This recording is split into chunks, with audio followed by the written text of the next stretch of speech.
Oke teman-teman, berikut ini beberapa settingan wajib di HP Samsung, terutama untuk HP Samsung yang baru dibeli.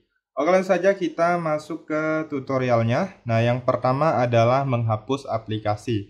Nah, biasanya untuk HP baru memang terinstall aplikasi-aplikasi dari HP Samsungnya ya teman-teman ya. Nah, jadi untuk aplikasi yang tidak digunakan bisa dihapus ya. Nah, misalnya ini kita klik dan tahan, lalu pilih hapus instalasi atau klik I di dalam lingkaran, kemudian pilih hapus instalan.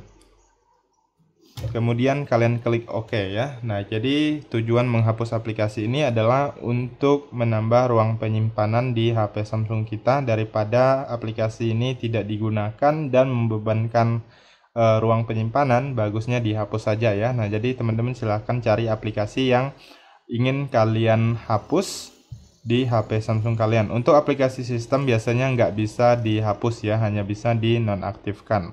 Oke, kita lanjut untuk setting yang kedua adalah tampilan layar depan. Nah, kalian klik dan tahan di bagian layar kosong, kemudian pilih pengaturan. Lalu di sini bisa pilih tata letak layar depan ya. Nah, jadi bisa layar dan aplikasi. Nah, ini umumnya yang ini. Kalau saya ubah menjadi hanya layar depan ya. Jadi semua aplikasinya terpusat di layar depan. Nah, kalian bisa pilih salah satu, ini sesuaikan aja dengan kebutuhan kalian. Lalu kalau udah kalian klik gunakan. Nah, ini tadi saya sudah memilih ini, jadi kalau klik gunakan pun dia nggak akan berubah ya. Nah, kemudian di sini kisi layar depannya teman-teman juga bisa ubah ukurannya. Nah, saya biasanya pakai yang 5x5 ya, jadi sedang nggak terlalu besar dan nggak terlalu kecil. Kemudian yang ini ada kisi foldernya, ada 3x4 dan 4x4. Nah, ini bisa kalian matikan juga yang ini Google Discover-nya ya. Nah, jadi kalau kalian usap ke samping seperti ini ada artikel ya. Nah, bagi teman-teman yang nggak suka atau merasa terganggu bisa dinonaktifkan di sini ya. Nah, kemudian selanjutnya kalian juga bisa mengatur posisi-posisi aplikasinya. Nah, misalnya aplikasinya ini tidak berurutan ya, kita klik dulu, klik dan tahan lalu geser. Nah, misalnya nggak berurutan seperti ini, kalian bisa urutkan aplikasi-aplikasi yang sering kalian gunakan di layar depan, jadi kalian lebih mudah menggunakannya. Oke, kita lanjut untuk setting selanjutnya adalah setting di bagian pusat kontrol. Nah, jadi teman-teman bisa mengurutkan menu-menu yang ada di dalam pusat kontrol ini ya teman-teman ya. Nah, jadi kalian tinggal klik icon pensil. Nah, lalu pilih edit. Nah, ini untuk tampilan awalnya kalian bisa atur ya, bisa dikurangi ataupun bisa kalian tambah. Kalau udah klik selesai. Begitu juga yang ini tampilan fullnya teman-teman juga bisa ubah ya. Kalian bisa atur posisinya sesuaikan dengan yang kalian inginkan. Nah, misalnya yang ini kita ubah ke atas atau yang seperti ini. Nah, itu kalian sesuaikan aja. Jadi kalian bisa urutkan menu-menu yang kalian rasa itu cukup penting atau yang sering digunakan ya. Jadi dia akan tampil di bagian paling depan. Oke, terlanjut untuk setting selanjutnya adalah setting di bagian waktu layar ya. Nah, untuk HP baru biasanya waktu layarnya sangat singkat sekali hingga layar HP kita itu cepat terkunci atau cepat mati ya. Nah, jadi untuk mengubahnya cukup mudah, kalian masuk ke pengaturan, kemudian kalian cari di bagian tampilan, kemudian kalian pilih di bagian waktu tunggu tampilan layar. Nah, biasanya untuk HP baru itu 15 detik ataupun 30 detik. Nah, jadi kalian bisa mengubahnya menjadi 1 menit ataupun waktu lainnya, kalian bisa sesuaikan dengan kebutuhan kalian ya.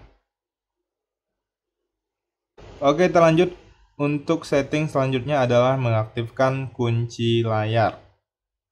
Nah, jadi kalian silahkan masuk ke pengaturan HP Samsung kalian, kemudian pilih di bagian keamanan dan privasi. Lalu selanjutnya di sini pilih layar kunci. Nah, pilih kunci layar. Nah, teman-teman bisa buat di sini ada beberapa pilihan. Nah, jadi kalian bisa buat di sini saya contohkan menggunakan pola. Nah, kalau pola biasanya minimal 4 titik ya. Lalu kita klik lanjutkan, kemudian kita masukkan satu kali lagi dengan kunci yang sama, lalu pilih konfirmasi. Nah, teman-teman di sini kalian bisa pilih sembunyikan konten ya, lalu pilih selesai. Nah, di sini juga ada kunci sidik jari. Nah, teman-teman bisa mengaktifkan kunci sidik jari di HP Samsung kalian agar penggunaannya lebih mudah ya, teman-teman ya. Nah, kebetulan juga di HP Samsung kali ini ada fitur sidik jarinya. Oke, kita lanjut untuk fitur selanjutnya adalah ketuk 2 kali. Nah, jadi kalian bisa ketuk 2 kali untuk mengunci layar dan ketuk 2 kali untuk menyalakan layar ya. Nah, jadi fitur ini sangat bermanfaat sekali. Teman-teman wajib setting untuk diaktifkan ya. Nah, jadi kalian bisa masuk ke pengaturan, lalu pilih di bagian yang namanya fitur lanjutan. Lalu pilih di bagian gerakan dan gestur, kemudian di sini kalian aktifkan apabila masih belum aktif. Nah, ini dia ketuk 2 kali untuk menghidupkan layar dan ketuk 2 kali untuk mematikan layar. Nah, kemudian kalau sudah aktif, teman-teman silahkan ketuk 2 kali di bagian layar yang kosong. Oke, kita lanjut untuk setting selanjutnya adalah RAM Plus. Nah, jadi teman-teman juga bisa menambah RAM di HP Samsung kalian ya. Nah, jadi kalian silahkan masuk ke pengaturan, lalu tulis di bagian pencarian, kalian tulis saja seperti ini RAM Plus. Nah, kemudian kalian akan dibawa di bagian ini, RAM Plus, kalian tinggal klik aja. Nah, selanjutnya kalian lihat di bagian bawah sekali ada yang namanya RAM Plus. Nah, kalian klik di bagian sini, nanti kalian aktifkan, kemudian silahkan pilih RAM yang kalian inginkan ya, sesuai dengan RAM yang tersedia. Nah, nanti kalau sudah kalian pilih, lalu kalian aktifkan, lalu nanti HP kalian akan diminta untuk memulai ulang atau merestart. Jadi teman-teman silahkan restart aja ya.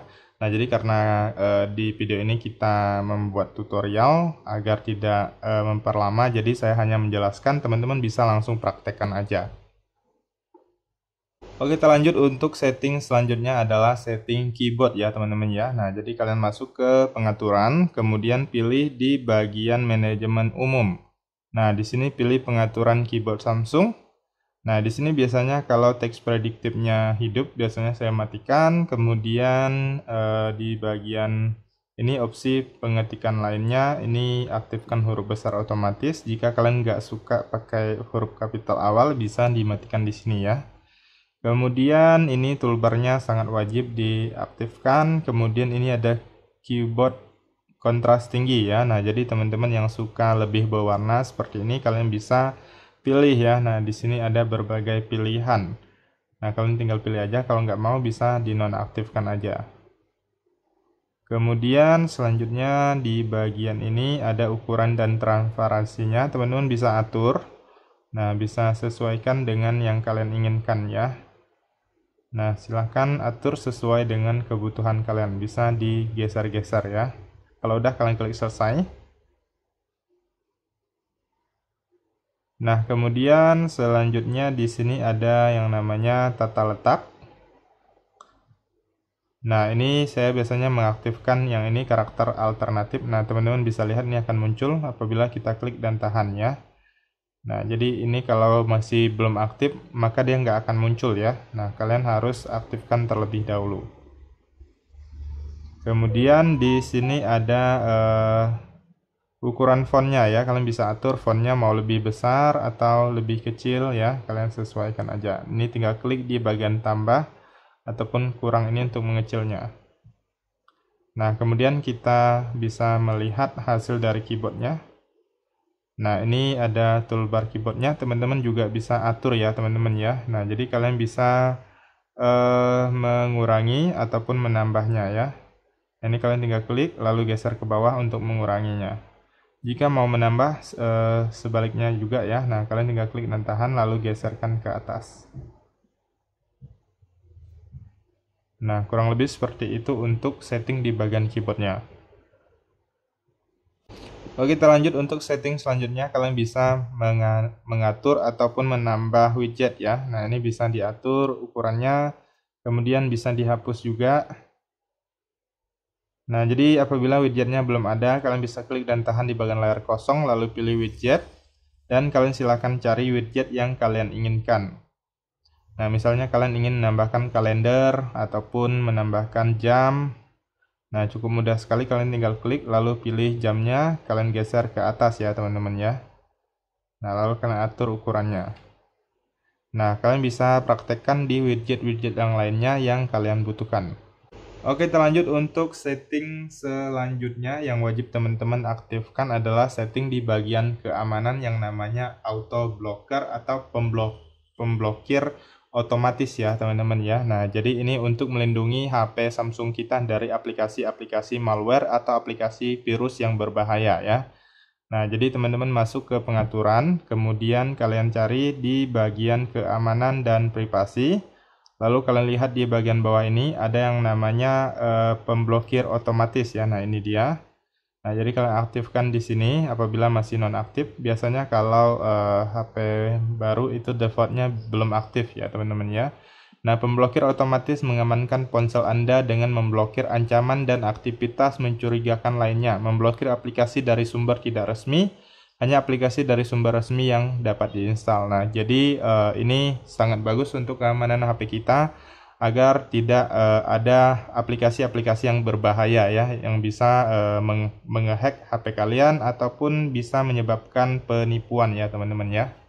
Oke, settingan yang terakhir adalah perlindungan baterai. Nah, di HP Samsung kali ini ada fitur untuk melindungi baterai kita agar lebih awet ya, teman-teman ya. Nah, jadi kalian masuk ke pengaturan, kemudian kalian cari yang namanya baterai ya. Nah, ini dia baterai. Nah, jadi teman-teman bisa lihat di sini ada yang namanya perlindungan baterai. Nah, ini dia. Kalian tinggal aktifkan di sini, lalu kalian bisa klik. Nah, di sini ada dasar, adaptif, dan maksimum ya. Nah, ini dasar ini biasanya dia akan mengisi sampai 100% dan berhenti apabila sudah penuh. Dan dia nggak akan mengisi lagi apabila sudah 100% ya. Nah, jadi ini sangat bagus untuk keamanan baterai kita. Kemudian ini ada adaptif, gunakan maksimum saat Anda tidur dan beralih ke dasar sebelum Anda bangun. Nah, jadi di sini pada saat kita tidur, kita mengecas HP kita, itu dia adaptasi ya teman-teman ya, dia akan mengisi dengan lambat dan pada waktu kita hampir bangun tidur itu biasanya baterainya sudah hampir penuh ya. Nah, ini maksimum, ini baterai akan berhenti mengisi daya sampai 80% saja. Nah, jadi ini fungsinya adalah untuk mempertahankan baterai kita agar lebih awet ya, lebih panjang usianya. Jadi baterai kita itu tidak cepat rusak. Biasanya saya pakai yang ini, yang dasar. Oke teman-teman, kurang lebih seperti itulah untuk beberapa settingan di HP Samsung. Silahkan dicoba saja. Apabila ada tambahan yang lainnya, teman-teman bisa langsung tuliskan aja di kolom komentar video ini agar teman yang lainnya juga tahu. Sekian saja, semoga bermanfaat dan sampai jumpa di video berikutnya.